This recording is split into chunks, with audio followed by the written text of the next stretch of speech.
pidiendo un poco más de tiempo por el tema de la elección que fue ayer y todo eso. Entonces lo estamos postergando el examen para la siguiente semana, para el viernes. Entonces un día exactamente como hoy y a la misma hora, a esta hora, vamos a estar dando su primer parcial. Ok, entonces tal vez si alguien quiere, al tener alguna consulta de lo que va a ser su primer parcial, podríamos hacerlo ahora al inicio de esta clase. Caso contrario, vamos a continuar con lo que ya habíamos visto. Ya estábamos en materia, ¿no? Aquí hay una pregunta que dice, en el ejercicio de ensanchamiento de canal que hicimos, si se nos pidiera analizar empezando aguas abajo, ¿sería solo hacer el cálculo al revés o asumimos que el flujo va en sentido contrario? ¿Nuestro resalto hidráulico se convertiría en caída hidráulica? No, o sea, tú tienes que hacer el cálculo en el ejercicio que tenemos del ensanchamiento. Hacemos siempre el cálculo en ambos sentidos. Hacemos el cálculo de aguas arriba, aguas abajo para la curva supercrítica y hacemos también el ejercicio de aguas abajo hacia aguas arriba para la curva subcrítica. Pero el hecho de que hagas el cálculo de un sentido en otro sentido no cambia el sentido del flujo. El sentido del flujo va a ser siempre el mismo. Si yo hago el cálculo de aguas abajo hacia aguas arriba, solo estoy calculando para cada punto computacional. Por ejemplo, en este estamos, a ver, les voy a compartir la pantalla.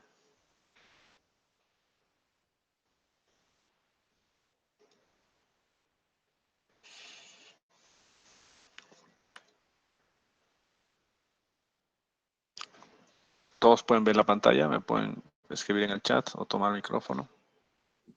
Sí, se puede ver. Sí, Perfecto.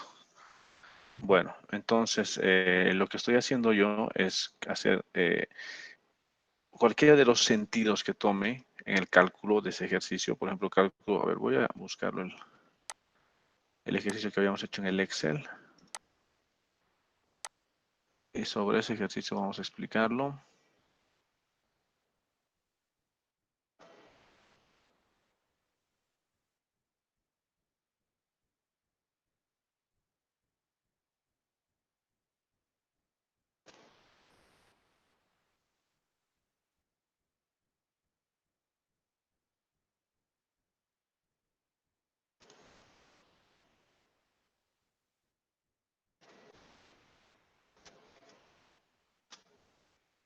Creo que era este.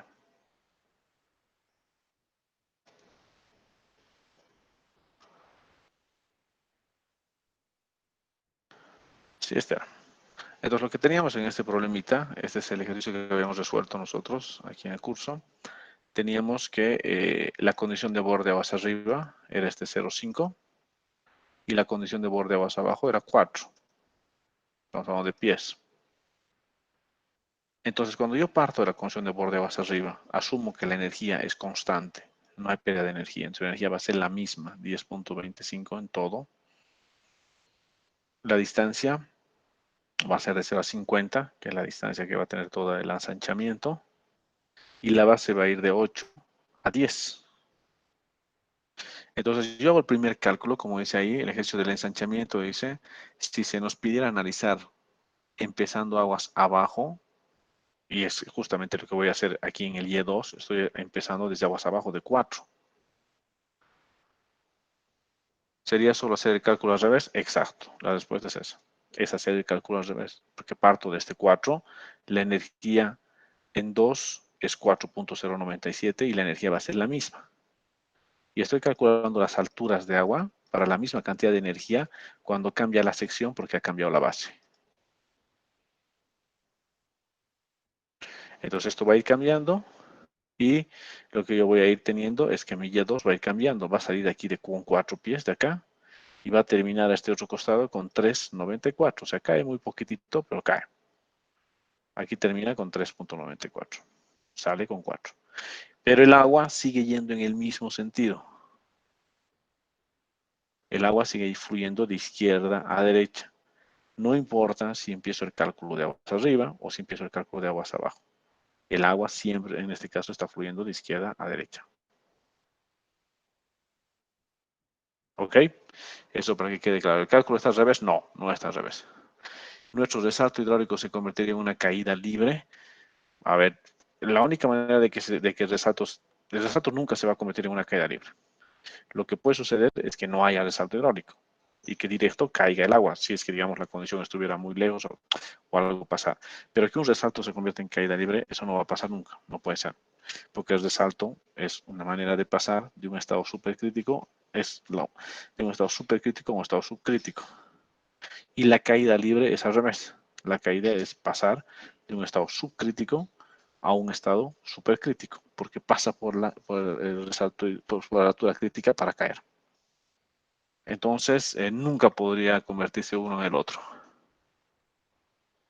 ¿Ok? Entonces, sí, aquí está, como he dicho, el cálculo de un sentido, el cálculo en el otro sentido, pero al final el agua sigue fluyendo de izquierda a derecha. ¿Alguien tiene alguna otra consulta? ¿Está claro para Elías? Sí, está claro, ingeniero. Perfecto. Una pregunta más ahí. Dime. Este ejercicio esta pregunta venía a un ejercicio que nos dio el auxiliar, ¿Ya? pero en ese ejercicio también había una observación que tenía la altura Y salía negativa y para el último punto. Y esta altura negativa era la única, no había otra opción de altura secuente. ¿Cómo interpretar eso? A ver, si les ha dado la altura negativa, puede ser o sea, a ver, esta es una ecuación polinómica, ¿no? Las ecuaciones polinómicas tienen varias intersecciones con el eje, ¿no? Ustedes si se recuerdan de análisis numérico, pasa eso, ¿no? Las ecuaciones polinómicas tienen varias intersecciones con el eje, y lo que aprendemos en métodos numéricos es a encontrar todas las raíces, que son todas las intersecciones que tiene. En algún caso podría suceder que alguna de esas raíces sea negativa. Podría pasar, quién sabe. Pero la que nos interesa es la positiva. Me parece que si más bien en el otro caso, si realmente existiera alguna raíz negativa, es un problema de la energía. O sea, el problema no ha sido bien planteado. O sea, hay un problema con la energía. Lo que pasa es que tenemos que intentar conservar la misma cantidad de energía, y como estamos conservando la misma cantidad de energía, la sección cambia de tal manera que para conservar esta misma cantidad de energía, la altura Y tiene que ser negativa. Eso matemáticamente. Pero físicamente eso no se puede. Es imposible. Entonces el problema de alguna manera está mal planteado. O sea, el angostamiento que están planteando es irreal o algo así, algo ha fallado. Algo ha fallado, pero el problema no uno puede tener Y's negativos. Eso no puede suceder nunca.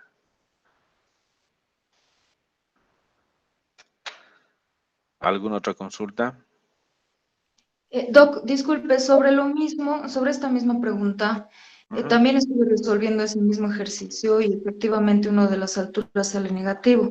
Traté de hallar las otras raíces que pude tener de esta ecuación, pero no se podía. Y a lo que hice es meter al solver al Excel, y sí que me halla una altura ya mucho más real, pero le cambia ligeramente lo que es la energía. En Pues caso de que exacto, sucediera eso, ¿qué, está mal qué, qué- planteado el problema. Oh. El problema está mal planteado. Lo que pasa es que para las condiciones de las que se ha imaginado ese problema, no cumple este requisito de energía.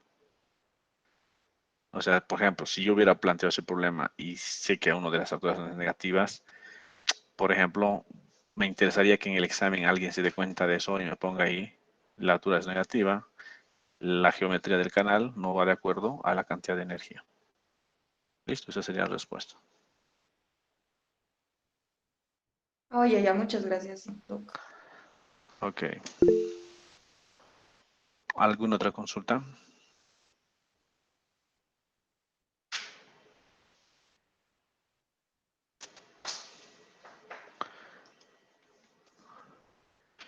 ¿Tienen alguna otra pregunta sobre lo que hemos estado haciendo?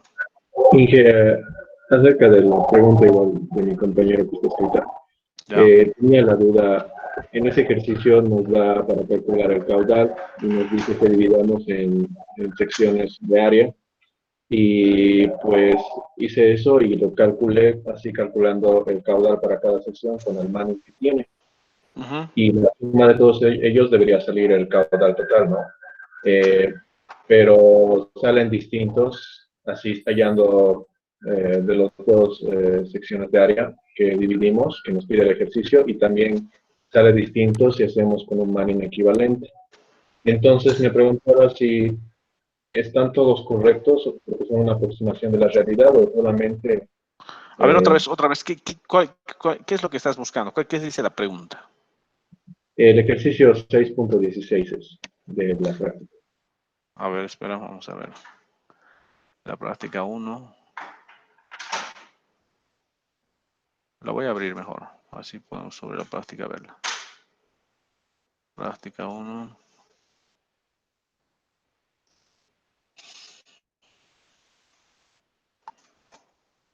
Ya. Vamos al 6.16, 3.10, 4. El 6.16. Ya, a ver, dame tu pregunta. Ya, no, creo que no era este. No, sí es este, es este. Ya. Nos pide aquí en el app, digamos, por unas líneas de división vertical, en el B por una extensión de los lados del canal principal. Entonces, al hacer por estos dos que nos pide, me sale un caudal distinto de los Ya. dos.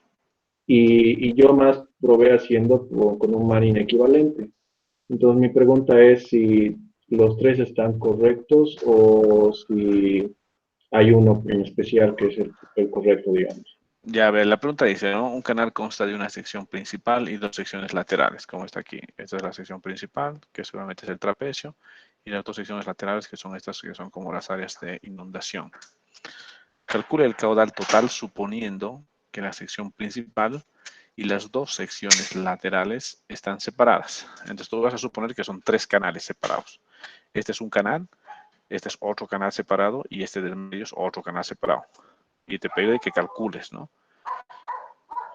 Por unas líneas de división verticales, primero, como está aquí, y el B por una extensión de los lados del canal, como está aquí.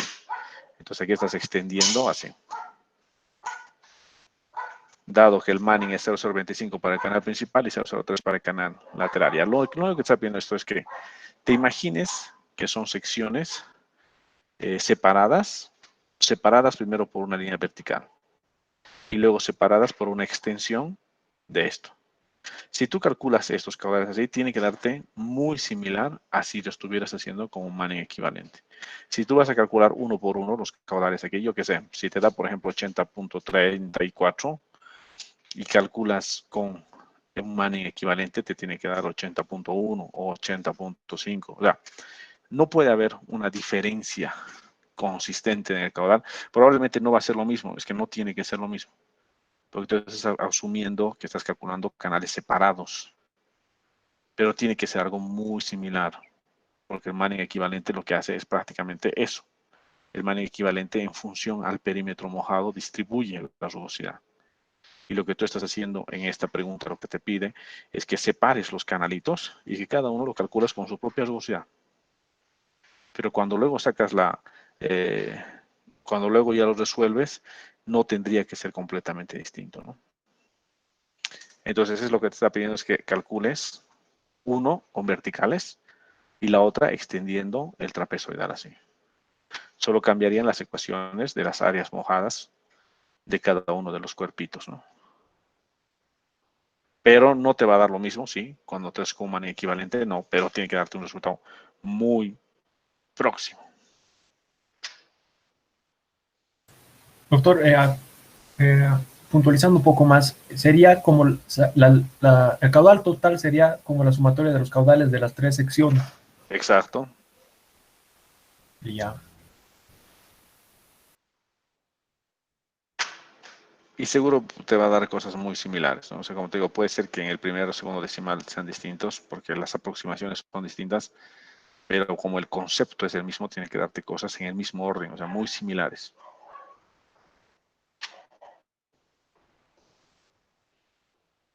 ¿Alguien tiene alguna otra pregunta?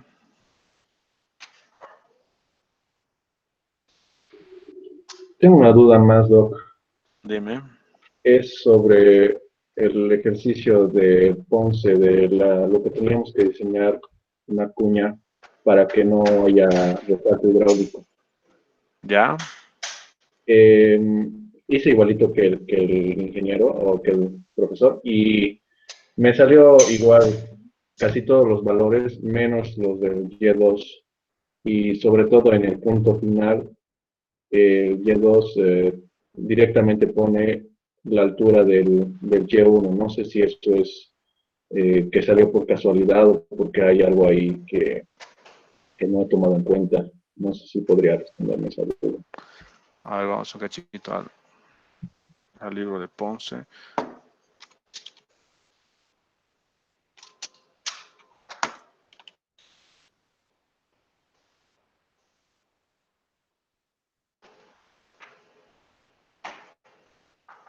Ese ejercicio está en el capítulo 3, ¿no?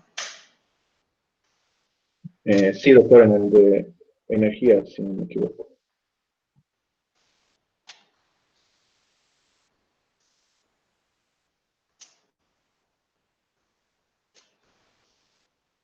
No es este, sí.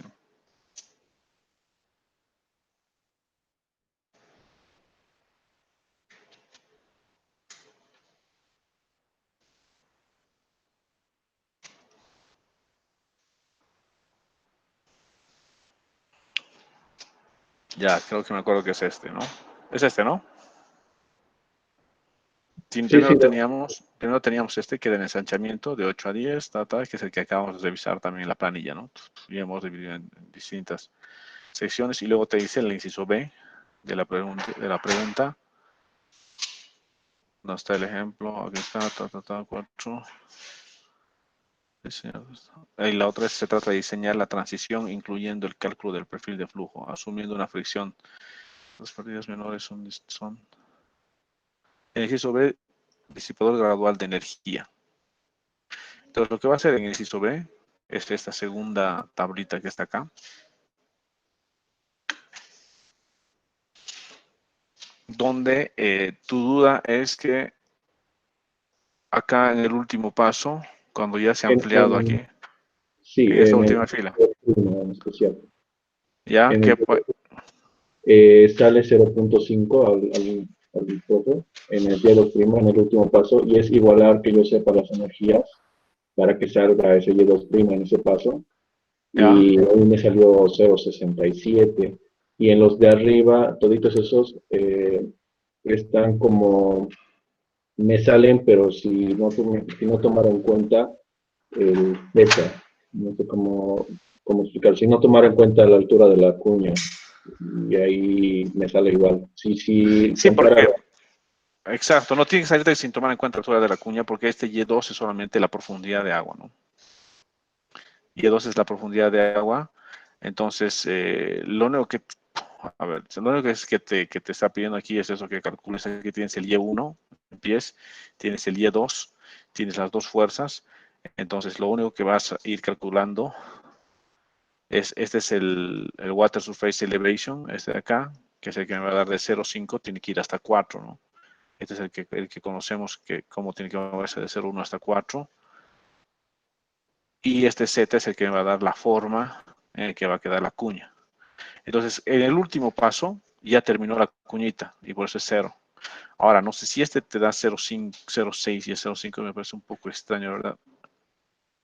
No, sí, y tiene su calculadora más, igual en su calculadora da 0.5 y eso con la energía igualando no me sale 0.5, por eso decía tal vez hay algún paso o algo en especial que ha pasado ahí. no tendría, no tendría que haber nada, o sea, solamente es resolver esta tabla tal cual en el Excel o como que entonces no tendría que haber nada distinto.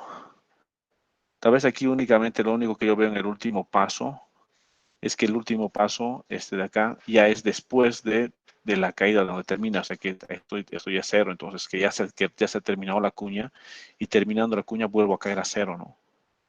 Eso tal vez lo único que me parecería que es distinto en esa fila, es que en el último paso ha terminado la cuña y he caído otra vez a 0. Este ya es mi último paso, es esta línea punteadita que está acá. O sea, ha terminado la cuña y he vuelto a caer a 0. Por eso Z, que es la altura de la cuñita que estoy diseñando, ya en este último paso 0 directamente. Y por eso saldría 0.5 igual. nodo, Exacto. o sea, quedó igual como en aguas arriba. Exacto, seguramente por eso, porque ya ha vuelto a la condición normal, a la condición original, le pone aquí el 0.5, que es la condición de salida. Sí. Ya, eso sería entonces, bueno. Muchas gracias. Ok. ¿Alguna otra consulta? ¿Alguien tiene otra pregunta?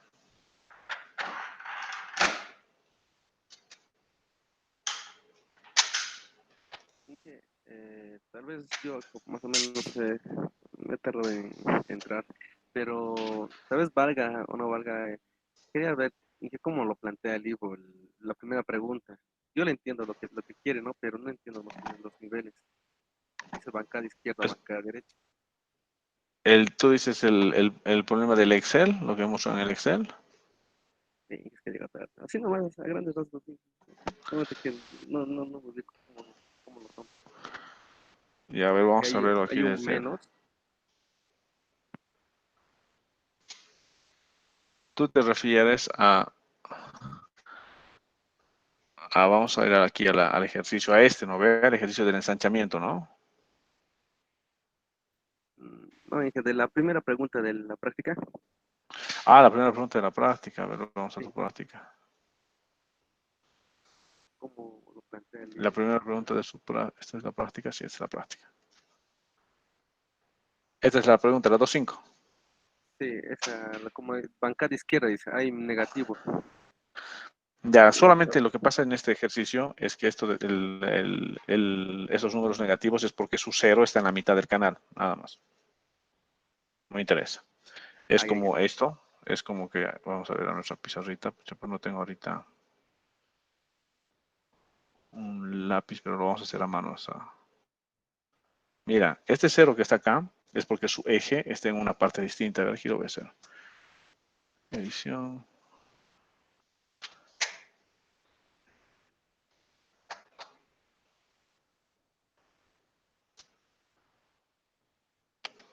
Vamos a estar la pizarrita mejor. Ya, lo que hace es esto. Es como si yo tuviera esta sección que está aquí abajo.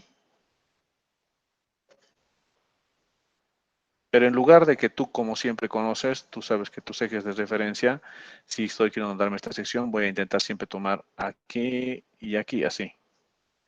O sea, este va a ser mi eje Y de altura y este va a ser mi eje X, digamos.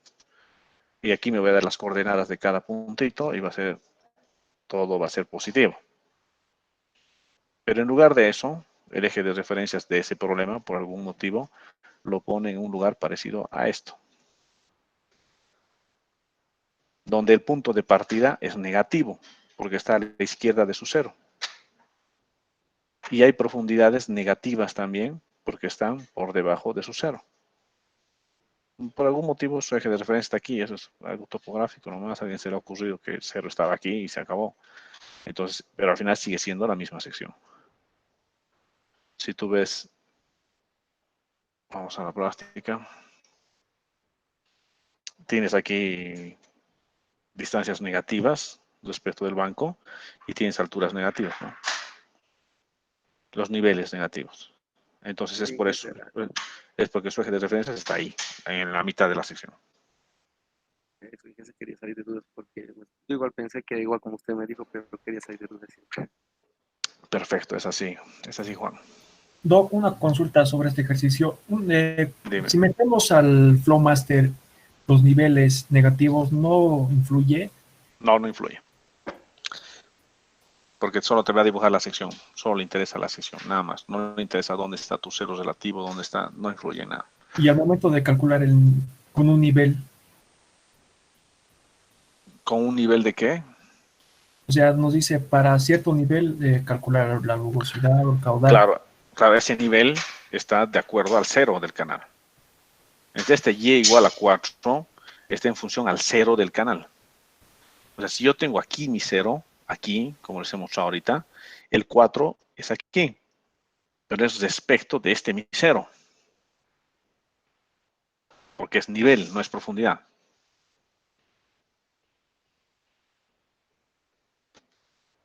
Perfecto, Doc. Ok. ¿Alguna otra consulta? Está bastante provechosa estas preguntas, muchachos.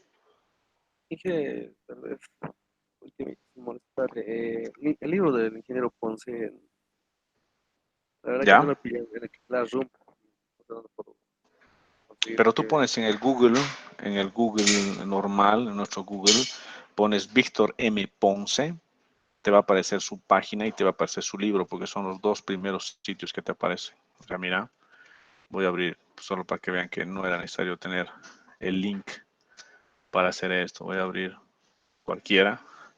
Y aquí yo pongo Víctor Ponce. Y lo primero que me va a aparecer es su página web, que es esta de San Diego, donde está su calculadora y todas sus cosas.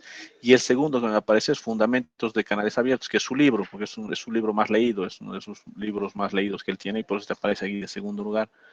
Tú le das aquí y ya entras a su libro.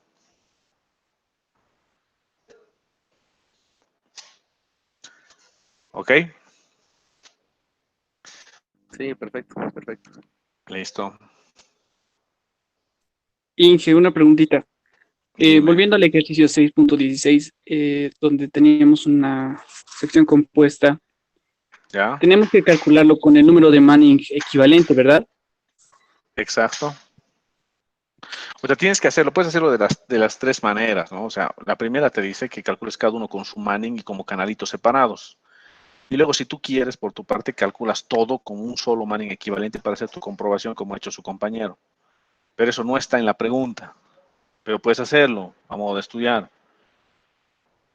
O sea, aquí lo que la pregunta lo que te dice es que separes los canalitos y que calcules cada uno separado con su respectivo coeficiente de Manning. Lo que quiere la pregunta es que veas qué pasa en este triangulito. Si este triangulito lo considero vertical o si este triangulito lo considero echadito. Eso es lo que quiere la pregunta que tú hagas. Pero si lo resuelves igual con el Manning equivalente, mejor. Porque así tienes una tercera respuesta y puedes comparar las tres. Gracias, Inge. Ok. ¿Alguna otra cosa? Doctor, en la pregunta 3.1, en el inciso D, no sé si nos podría explicar, me podría explicar cómo se grafican esa familia de curvas. He estado con bastante duda. Este de aquí, el 3.10. 3.1. Ahí abajo. Ya, a ver, este El 3.1 dice, inciso ¿no? B. Ya, inciso B, dibuje el lugar geométrico del punto de profundidad crítica en estas curvas. Ya. Dice, con referencia al canal de pendiente baja, que es este, y con la sección que ilustra la figura, que es una sección trapezoidal. A. Construye una familia de curvas de energía específica de distintos caudales. Y con esta familia de curvas de distintos caudales, te dice que dibujes el lugar geométrico del punto de la altura crítica. Entonces, las alturas, esto lo habíamos hecho en el curso, a ver, voy a buscar el... No hemos hecho, me refería al inciso D.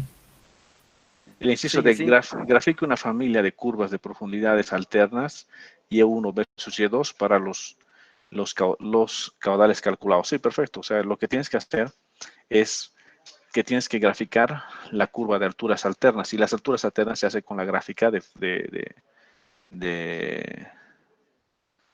fuerzas específicas, ¿no? O sea, necesitas hacer la gráfica de fuerzas específicas y con la gráfica de fuerzas específicas puedes encontrar las alturas alternas y puedes encontrar estas otras alturas, eh, las alturas secuentes. O sea, lo único que hay que hacer aquí es esto. Tú tienes tu gráfica, esta, que es de fuerza específica, que es esta. Si te han pedido que calcules para varios caudales, entonces van a hacer varias gráficas, una al lado de otra, para cada uno de los distintos caudales. Por ejemplo, si yo agarro esta,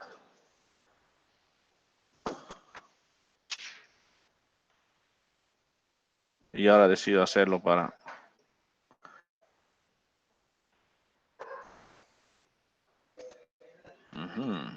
Vamos a hacer una cosa.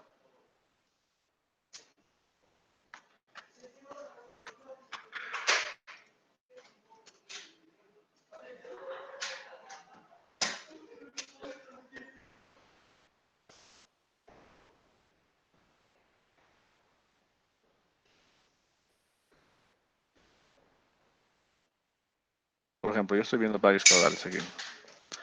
Ah, no, tengo 3, ¿no? Ya. Aquí he calculado para 3 caudales, para 1, para 1.5 y para 2. Y me han salido 3 curvas de fuerza específica respecto de la altura para un canal, creo que será rectangular, pero es lo mismo. Si te pide que en cada una de estas encuentres la crítica es la menorcita. Entonces encuentras los menores de los 3. Si me pide, el inciso A,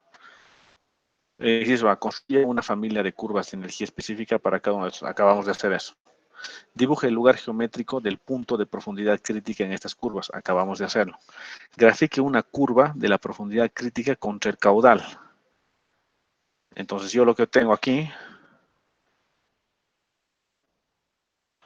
puedo tener una curva de gráfica de altura específica respecto al caudal. Tengo la ecuación de la altura crítica.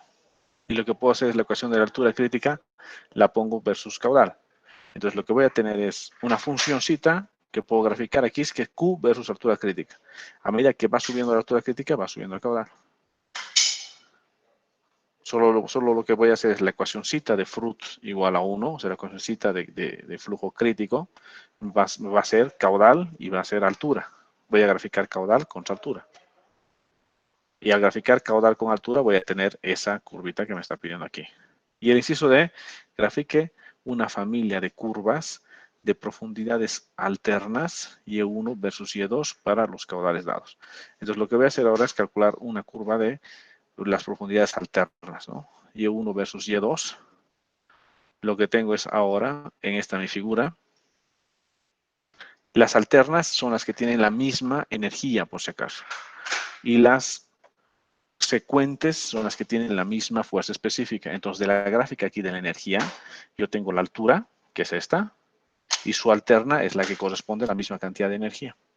Entonces, lo que voy a hacer ahora, voy a graficar esta relación Y1 versus Y2 para la misma cantidad de energía y la voy a poner en una gráfica. Es solamente agarrar la ecuación esta de energía específica. Y aquí voy a tener Q versus Y. Como esta sistemita, como esta es una ecuacióncita polinómica que va a tener 2 raíces, y ahí voy a encontrar una raíz y la otra raíz, voy a encontrar Y1 y voy a encontrar Y2. Lo que me puedo hacer es una tablita con todos los Y1s, con todos los Y2, y hacer el dibujo de todos los Y1 y Y2, y voy a encontrar la relación entre Y1 y Y2 para cada uno de los caudales distintos. Entonces tengo que encontrar para cada uno de los Y's, tengo que encontrar su altura alterna, como es la que me está pidiendo aquí, ¿no? Grafique una familia de curvas de profundidades alternas, Y1 versus Y2, para cada uno de estos caudales dados.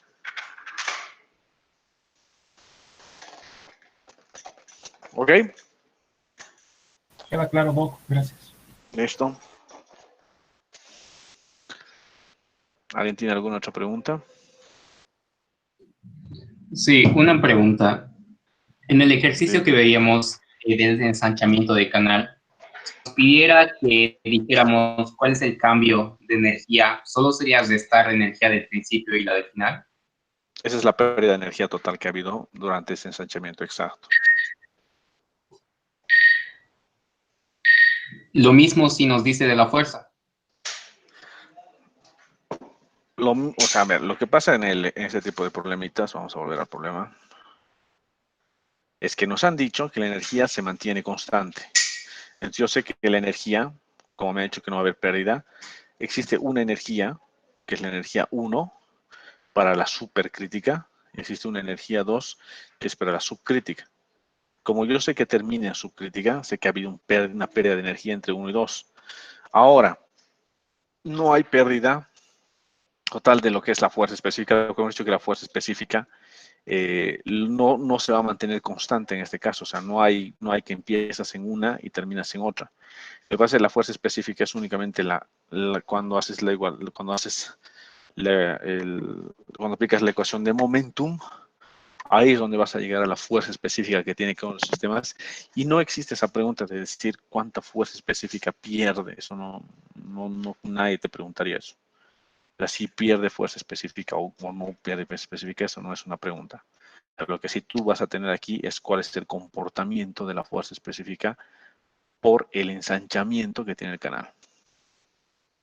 O cuál es el comportamiento de la fuerza específica por el angostamiento en el otro sentido, o también el ensanchamiento, pero tomando la condición más abajo. Entonces, lo único que estás encontrando es la fuerza específica para cada uno. Pero lo que sí estamos manteniendo constante es el caudal. Digo, es la energía, ¿no? ¿Por qué? Porque hemos dicho, este problemita lo que me dice es que no hay pérdida de energía.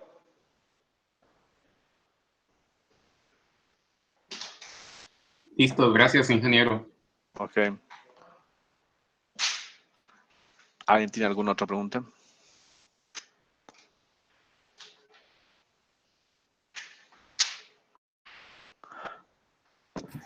Doctor, en el problema 5.12 o 5-12 de la práctica, nos habla de un nivel de referencia. Ya. Ya, este es el ejercicio que hemos visto. A ver. Este es el que hemos hecho, creo, ¿no? No. A ver, vamos a verlo. La curva de calibración real para la sección del canal del problema 2.5 se describe debajo.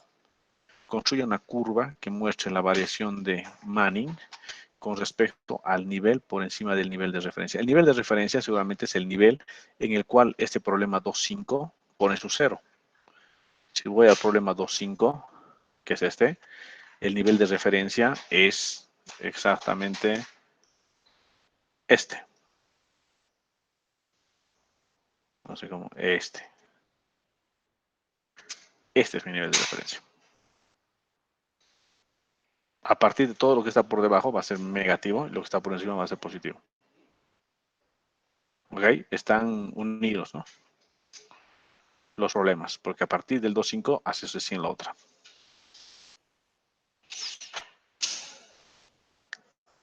¿Ok? O sea, partes de este problemita y en este problema tienes un eje de referencias, que ya está, les he dicho dónde está ubicado, a la mitad del canal. Y una vez que resuelves ese problemita, recién pasas al otro. Y aquí te dice, utilice este 2.5, ¿no?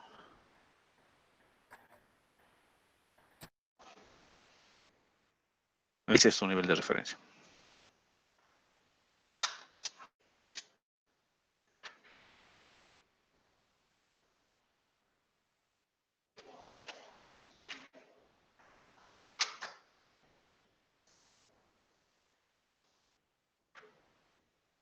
¿Alguna otra consulta?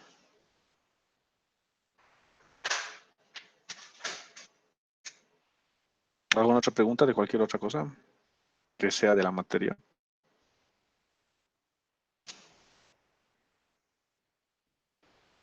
Que el día jueves de la siguiente semana que podemos hacer ejercicio. ¿Hacer qué? Perdón, no te copié bien. Ejercicios de examen. No, no creo. No, ya hemos dado mucho chance, hemos hecho ejercicios, han tenido chance de hacer con el ayudante. Hoy día hemos tenido clase de dudas. Ya es imposible. No, ya en más tiempo ya no podemos desperdiciar en el primer parcial. Directamente tenemos que terminar materia del segundo parcial, ¿no? Porque tenemos solo diciembre para dar los exámenes.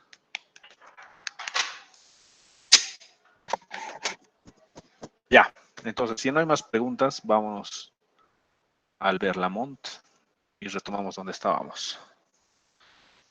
Ya, entonces ahora lo que estamos viendo, bueno, así medio válida todo esto es refrescarse la cabeza con todo lo que es el primer parcial y el flujo uniforme, porque ahora lo que estamos viendo es la variación de esta altura respecto a la posición, que es esta la ecuación de Bress. Entonces vamos a llamar a este término de aquí, bueno, es el denominador, el numerador y el denominador. Entonces aquí el numerador va a ser la pendiente del terreno menos la pendiente de la energía. El denominador va a ser la resta de 1 menos el fruto elevado al cuadrado.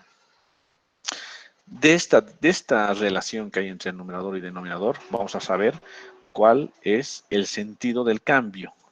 ¿Por qué?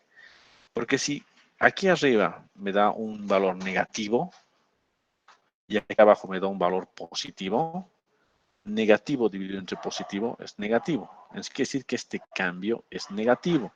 Es quiere decir que va a ir el cambio de H respecto de S va a ser negativo. O sea, en lo que va avanzando, tiene que ir bajando. Si al revés, este de aquí fuera un signo positivo, y de aquí abajo otro signo positivo, positivo sobre positivo es positivo. Si el cambio es positivo, quiere decir que la siguiente altura tiene que ser mayor. ¿A qué me refiero con esto? Vamos a nuestra pizarrilla.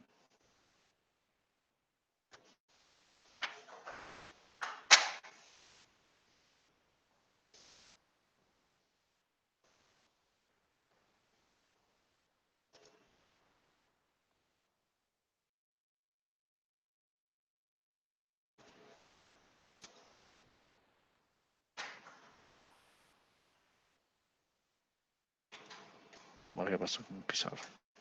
Aquí está mi pizarra, perdón. A esto me refiero.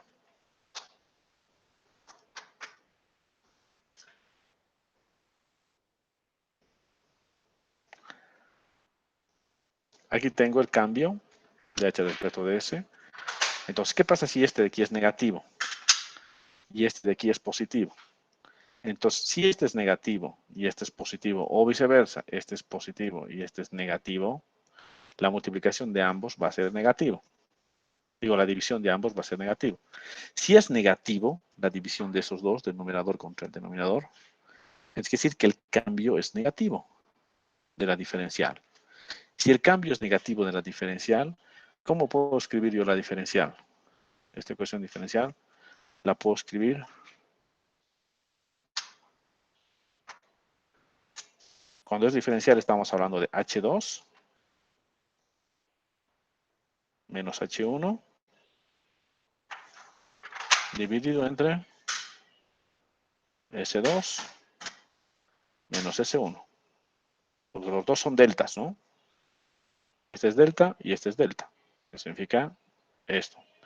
Entonces, S2 menos S1 siempre va a ser positivo porque estoy avanzando en el sentido de que avance el agua. Entonces, S2 menos S1, S2 va a ser esa distancia, menos esta distancia de aquí, siempre va a ser positiva, porque estoy yendo hacia el sentido en el que avance el agua. Entonces, esto va a ser positivo. Y el de aquí arriba, si el cambio, hemos dicho hace un rato que el cambio era negativo, ¿no? ¿Por qué? ¿Por qué me ha dado negativo? Porque mi numerador me ha dado negativo, mi denominador positivo, y mi cambio me ha dado negativo. Si el cambio da negativo, quiere decir que este cambio va a ser negativo. Entonces, si aquí abajo es siempre positivo, esto de aquí tiene que ser negativo. Si el término de aquí arriba tiene que ser negativo, ¿qué quiere decir? ¿Qué tiene que suceder para que esto sea negativo? Entre H1 y H2. A ver, respóndame ahí en el chat. ¿Qué tiene que pasar con H1 y H2 para que eso sea negativo? O alguien tome el micrófono. H1 tendría que ser siempre mayor que H2. Exacto. Entonces, ¿qué quiere decir? Si H1 es mayor que H2, quiere decir que voy a ir siempre bajando. O sea, tengo aquí mi primer puntito, mi segundo puntito, H1 tiene que ser mayor que H2, va a bajar. Mi tercer puntito va a bajar, mi cuarto puntito va a bajar, mi quinto puntito va a bajar. Y estoy yendo, el agua está bajando. Entonces, si sucede esto, el agua está en bajada. ¿Ya? A eso se le llama down. Son curvitas, si le ponemos a ver en castellano, son curvitas, le vamos a llamar frontales, porque están yendo de frente, en el sentido del flujo. ¿Qué pasa si por el contrario pasa otra cosa? Si por el contrario, lo de aquí arriba es positivo y lo de aquí abajo es positivo, y al final esta mi relación me da positiva. Mi relación es positiva, o sea, el cambio de esa diferencial, el cambio de la altura respecto a la posición, es positivo. Entonces, si el cambio es positivo, y aquí abajo esto siempre va a ser positivo, ¿qué tendría que suceder para que este cambio siempre sea positivo? A ver, tomen el micrófono, díganme, escriban. ¿Qué tiene que pasar para que mi numerador aquí siempre sea positivo? En este caso sí que tendría que haber un resalto. No tiene nada que ver con el salto. Solo estamos viendo perfiles ahorita. H2 tendría que ser mayor que H1. Exacto, H2 tiene que ser mayor que H1. ¿Y cuándo se da eso? Eso se da, por ejemplo, aquí. Si aquí yo tuviera una condición de borde, por ejemplo, tengo un reservorio. La curva que se me va a dar va a ser esta. Entonces, ¿qué está pasando con mi H? Aquí tenía un H de partida, que era este. ¿Qué pasa con mi siguiente H? Este otro de aquí. ¿Qué ha pasado? Ha subido. ¿Qué pasa con el siguiente H? Ha subido. ¿Qué pasa con el siguiente H? Ha subido. ¿Qué pasa con el siguiente H? Ha subido. Entonces la curva sube. Esta curva baja. Esta curva sube. Eso depende del signo al que vamos a terminar de la diferencial. Si la diferencial tiene signo negativo, mi curva se va a clavar. Cada vez va a ser más pequeña. Si mi diferencial tiene signo positiva, más bien mi curva se va a ir hacia arriba. Cada vez la altura va a ir creciendo más. Y este cambio de signo aquí nos va a definir el tipo de perfil que vamos a calcular. El tipo de perfil de flujo que vamos a tener. A todos estos perfiles que se van clavando les vamos a llamar frontales, porque están yendo en el sentido de frente al flujo, o sea, están yendo con el sentido del flujo hacia adelante y se va a ir cada vez hacia abajo. Y estas otras las vamos a llamar curvas de remanso. ¿Por qué? Porque están yendo, tienen el remanso, o sea, tienen una condición de borde de aguas abajo que ocasiona este remanso. Y este remanso es el que va a hacer que pasa esto con el cambio de la ecuación diferencial, ¿no? Entonces ahí voy a tener dos tipos de curvas. Las que son curvas, como les hemos dicho, frontales o hacia adelante, y las curvas de remanso. ¿Cuál es la gran diferencia entre estas dos? Que en las curvas estas frontales o hacia adelante, el perfil va a ir bajando. Y en las curvas de remanso, el perfil va a ir subiendo. Porque tu H cada vez es más grande, ¿no?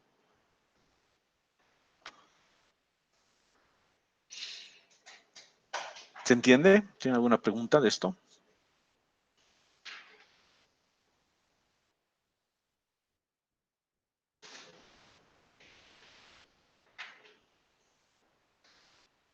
¿Hay alguna consulta?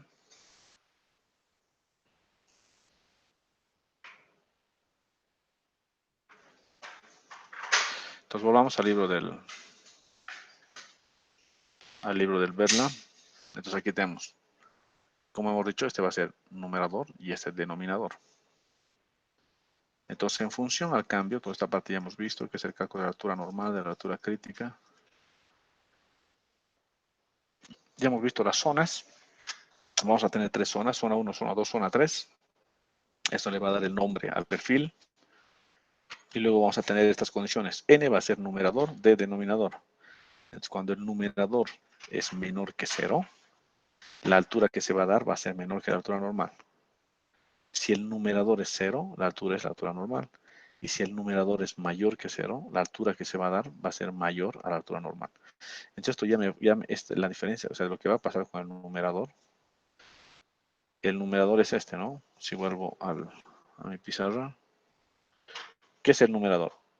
El numerador es la resta de la pendiente del terreno menos la pendiente de la energía. Cuando esto es igual a 0, ¿qué pasa? SO es igual a SF. ¿Y qué pasa cuando las pendientes son iguales? Es altura normal. Entonces la altura que voy a calcular va a ser altura normal, que es justamente lo que me dice aquí el Verla, ¿no? Si esto es igual a 0, la altura que vas a calcular va a ser igual a la altura normal, porque estás en flujo uniforme. Pero si este n va a ser menor que 0, vas a calcular alturas menores a la altura normal. O sea, y si en el otro caso va a ser mayores que 0, vas a calcular alturas mayores a la altura normal. Lo mismo pasa con el denominador. ¿Qué pasa si el denominador va a ser 0? Nos dice que la altura va a ser altura crítica. ¿Por qué? A ver, volvamos a nuestra pizarrita. Aquí está el denominador. ¿Qué pasa? Es 1. Si fruit es igual a 1, 1 elevado al cuadrado sigue siendo 1. Entonces, cuando fruit es igual a 1, el denominador es 1 menos 1, es 0. Entonces, si el denominador es 0, fruit es 1, yo estoy en la condición crítica. Entonces, si el denominador es 0, estoy en la condición crítica y el h que voy a calcular va a ser la altura crítica. Si el denominador es menor que 0, voy a calcular alturas menores que la altura crítica, alturas supercríticas. Si el denominador es mayor de 0, voy a calcular alturas que van a ser mayores a la altura crítica. Y si van a ser mayores, son alturas subcríticas. Entonces, por el cambio de signo del numerador y del denominador, voy a tener toda la posible variación de perfiles de flujo. que aparece acá. Entonces voy a tener tres zonas, zona 1, zona 2, zona 3, aquí están las zonas. Y en cada una de las zonas va a ser que H tiene que estar entre la crítica y la normal. H tiene que ser menor a la crítica y la normal. Perdón, la zona 1, H tiene que ser mayor a las dos alturas. La zona 3, H tiene que ser menor a las dos alturas. Y la zona 2 es que la que se conforma en el medio de las dos alturas, en el medio de la normal y la crítica. O bueno, en el medio de la, puede ser por, o sea, esta H tiene que estar en el medio de las dos. Puede ser que una esté encima de la otra, puede ser en este caso que la normal esté por debajo de la crítica, o que la crítica esté por debajo de la normal, pero bueno, siempre se va a dar un espacio en el medio que es la zona 2. Y aquí tengo la relación. El cambio de la altura respecto a la posición, ese es el numerador respecto al denominador, va a ser positivo, el dibujito que acabamos de hacer. O en este caso, en la zona 2, el cambio va a ser negativo. Cuando el cambio es positivo, es que está subiendo. Si volvemos a la pizarrita, cuando el cambio es positivo, es que está subiendo. Cuando el cambio es negativo, es que está bajando. Y eso es lo que nos está mostrando aquí, el verla en esta partecita. Cuando el cambio es positivo, está subiendo. Cuando el cambio es negativo, está bajando. Entonces, cuando estoy en la zona 1, lo que va a pasar es que la curva va a subir. Cuando estoy en la zona 3, la curva va a subir. Y cuando estoy en la zona 2, la curva va a bajar. Por ejemplo, si voy a lo que hemos dibujado nosotros. Este de aquí probablemente está en la zona 2, porque está yendo de esta altura hasta esta otra altura. Por ahí su altura normal está aquí, su altura crítica está aquí. No hemos calculado, ¿no? Solamente hemos hecho un dibujo. Pero este tiene que estar en la zona 2. Y este otro, ¿en qué zona está? Ya sabemos aquí, ¿no? Está en la zona 1. Entonces, como está en la zona 1, tiene que subir. Si estuviera en la zona 3, también va a subir. Pero si yo tuviera una curva aquí abajo, esta curva también va a subir. Va a intentar llegar a la normal. Entonces, esta curva y esta curva, las dos que acabo de dibujar, están subiendo. ¿Por qué? Porque está en la zona 1 y porque está en la zona 3. Entre la zona 1 y en la zona 3, las curvas van a subir. O sea, los niveles van a ir subiendo en función a la distancia. Y si estoy en la zona 2, aquí en la del medio, estas curvas más bien van a ir bajando. Así. A partir de la crítica y van a ir bajando. Entonces los que están en la zona 2 van a ir bajando. Y los que están en la zona 3 y en la zona 1 van a ir subiendo. A esta se les llama curvas de remanso. Y a esta otra se le llama curva, hemos dicho curva frontal o curva hacia adelante, ¿no? A esa va a ser la traducción que vamos a dar. Aquí está. Backwater es en inglés. La curva de remanso y round down son las curvas que son frontales o las curvas que van en el sentido del flujo, ¿no? Entonces vamos a tener solo únicamente estos dos tipos de curvas según el cálculo. Estos son los nombres de las curvas según el cálculo que vamos a tener. Solo pueden ser o round down o backwater. ¿Alguna pregunta de esta clasificación?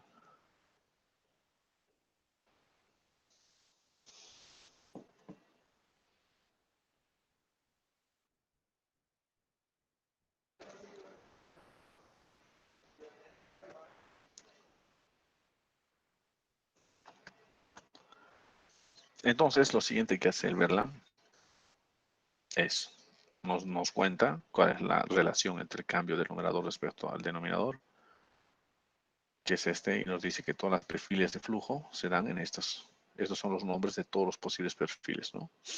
Para las pendientes medias, pues existe una M1, M2 y M3, porque existen curvas en la zona 1, en la zona 2, en la zona 3. Para las curvas con pendiente fuerte, para las steep, hay el S1, S2, S3. Existen curvas en las tres zonas, zona 1, zona 2, zona 3. Y aquí nos da los nombres, ¿no? El backwater y el down down. Y nos presenta esta tablita, donde en esta tablita voy a tener todas las posibles curvas y sus características. Por ejemplo, la curvita que acabamos de dibujar acá, esta curvita, ¿qué se llamaría esta curvita? A ver, alguien escríbame. La crítica está por encima de la normal y está en la zona 1. ¿Qué se llama esta curvita que aquí he dibujado?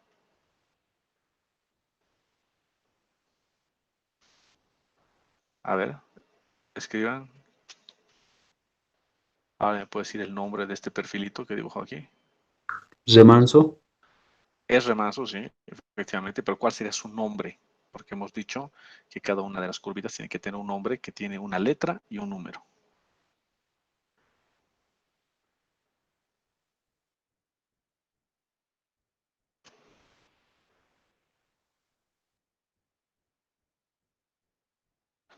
A ver, hay una pregunta, dice, una pregunta. Si tiende a ser infinito, la zona, ¿qué significa? Aunque no es posible en la vida cotidiana, solo pregunto si sucedería en teórico. A ver, lo que puede tender a ser infinito es la altura normal, porque si estamos en un tramo horizontal, la altura normal tiende a ser infinita. Normalmente voy a tener dos zonas, la zona 2 y la zona 3. La zona 1 no va a existir. Por eso es que aquí el verla no existe la H1, porque es infinito. ¿Ya? Ese es el punto. Ahora, si la altura crítica está por encima de la altura normal, estamos hablando que son pendientes fuertes. Ese es tip. Entonces, el ejemplito que tenemos acá, esta son curvas S. O sea, todas las curvas aquí van a ser S. Esta de aquí arribita se va a llamar S1. Esta de aquí al medio se va a llamar S2. Y esta de aquí abajo se va a llamar S3. Y así las he enumerado a las tres curvas que se dan en este tipo de perfil. Entonces, esta curvita de aquí arriba se va a llamar S1. Y es una curva, como ustedes mismos lo han dicho, de remanso. ¿Por qué? Porque va ganando altura a medida que pasa la distancia.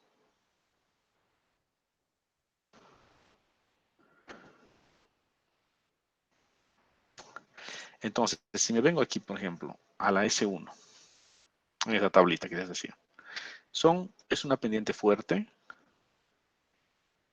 Por lo tanto, si es una pendiente fuerte, la pendiente crítica está por encima de la pendiente de este canal. Se va a dar la curva S1 cuando la altura que voy a calcular es mayor que la crítica y que la normal, exacto como nuestro dibujo. Esta curva va a ser una curva de remanso, perfecto. Y es una curva subcrítica porque está encima de la crítica. Entonces aquí me va a dar las características de toda la curva que acabo de dibujar. Esta S1. Esta S1 es una curva de remanso, sí, porque va subiendo. Es una curva subcrítica, sí, porque está encima de la crítica. Entonces, la tablita está, lo que me va a dar son las características de todos los perfiles. No es necesario aprenderse la tablita, no. Lo que hay que hacer es hacer lo que acabamos de hacer. Hacer el ejercicio, pensar, ver dónde está la curva, ver la relación numerador-denominador, saber si la curva sube o la curva baja, si es una curva de remanso o es una curva frontal. Y toda esta información que está aquí ya sale automáticamente. Lo que sí te puede servir esa tablita es para verificar si lo que estás haciendo es correcto o no.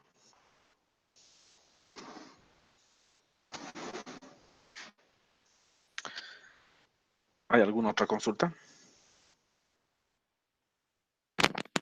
Y que, como dijo, la curva de remanso S1 y S3 serían de subida, ¿verdad? Los dos. Exacto, por eso aquí está, mira. S1 es backwater y S3 es backwater.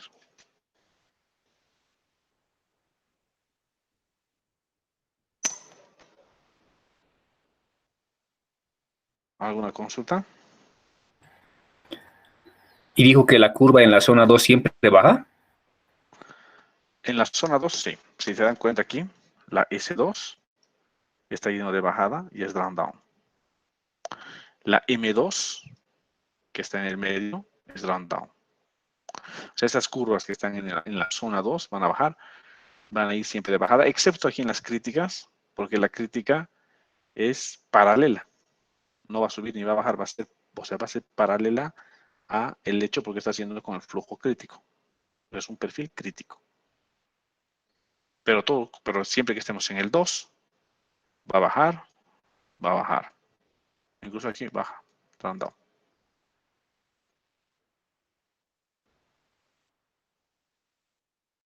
Entonces no quiero ver nunca que sus exámenes me dibujen que una curva que está en el medio sube. Esto no pueden dibujar nunca más, porque no existe. Doctor, ¿podríamos dibujar cuando la altura normal es menor a la altura crítica? Aquí en este dibujo que hemos hecho, la normal es menor a la crítica, ¿no? Mayor, perdón. La normal mayor a la crítica. Ya, a ver. Aquí habíamos. A ver si me da el pulso. Estoy sin mi pizarra. Ya, este es el canalito. La altura normal es aquí arriba.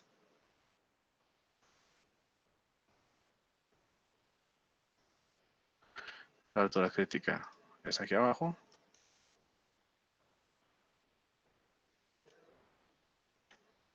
Y los perfiles de flujo serían los siguientes. En el primero tengo una condición de borde abajo abajo. Y esta condición de borde abajo abajo me va a dar esta curva.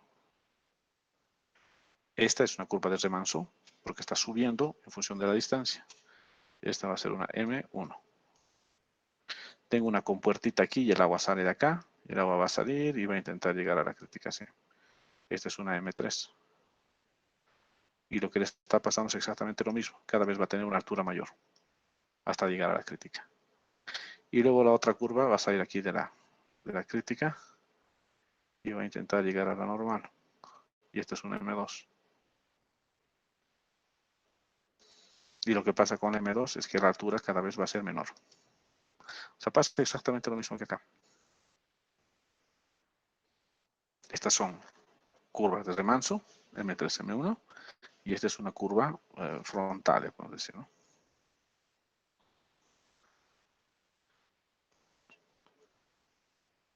A ver, hay una pregunta que dice, una curva de remanso en un diseño de canal, ¿cuántos metros se toma en cuenta en zonas rurales?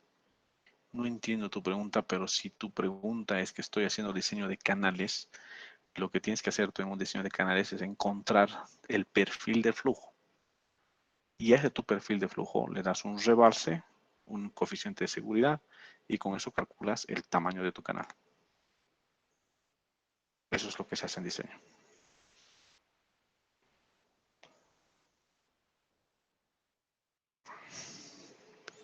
Inge, en este caso, las curvas en 1000, como dice M1 y M3 están de subida, ¿verdad? Y M2 Exacto, sería un backward weather. exacto. No, M2 sería un downfall, es una curva frontal, es de caída. Ajá.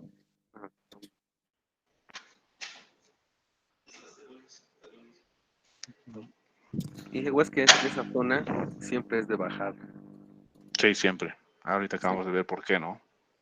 Por la relación de Bress, ¿no? La relación numerador-denominador hace que esa curva siempre sea de bajada.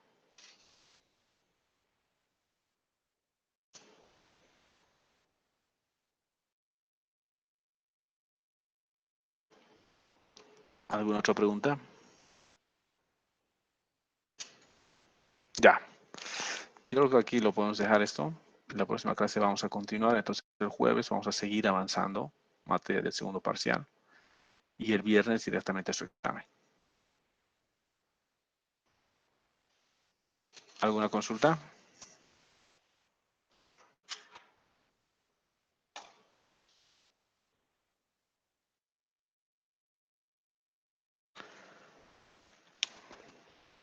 Bueno, entonces que pasen un buen fin de semana y nos veríamos en su próxima clase. Hasta luego, Inge. Chao, chao. ingeniero, gracias. Chao, chao. Nos vemos.